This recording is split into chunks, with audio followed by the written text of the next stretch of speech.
দোয়া করছি ইসলামী ছাত্র শিবির আগামী ইসলামী বিজয় সভ্যতার সামনের কাতারে সৈনিকের ভূমিকা পালন করবে ইনশাআল্লাহ। প্রিয় ভাইরা, সময় কম, আমরা অতিথিদের বক্তব্য শুনব।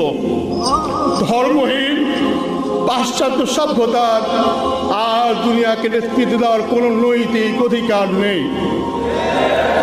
বিগত 100 বছর তার মানুষকে নির্যাতন করেছে, দুটি বিশ্বযুদ্ধ উপহার দিয়েছে, ভিয়েতনামে বিনা কারণে 50 লক্ষ মানুষ হত্যা করেছে, বসনিয়াতে মানুষ হত্যা করেছে, পাশ্চাত্য সভ্যতার সংসারকে ভেঙে দিয়েছে, যারও সন্তানের সংখ্যা বাড়িয়ে দিয়েছে এবং এইডসের মতো মহামারী উপহার দিয়েছে। এই সভ্যতার বিদায়, এই সভ্যতার দুনিয়ার মানচিত্র থেকে বিদায় একটি সময়ের ব্যাপার মাত্র। আমি শিবিরের ভাইদেরকে স্মরণ করে দিতে চাই, স্লোগান দিয়ে, তাবিজ দিয়ে, দোয়াজ দিয়ে, দোয়া করে এবং তাবিজ দিয়ে সভ্যতার পরাজয় হয় না।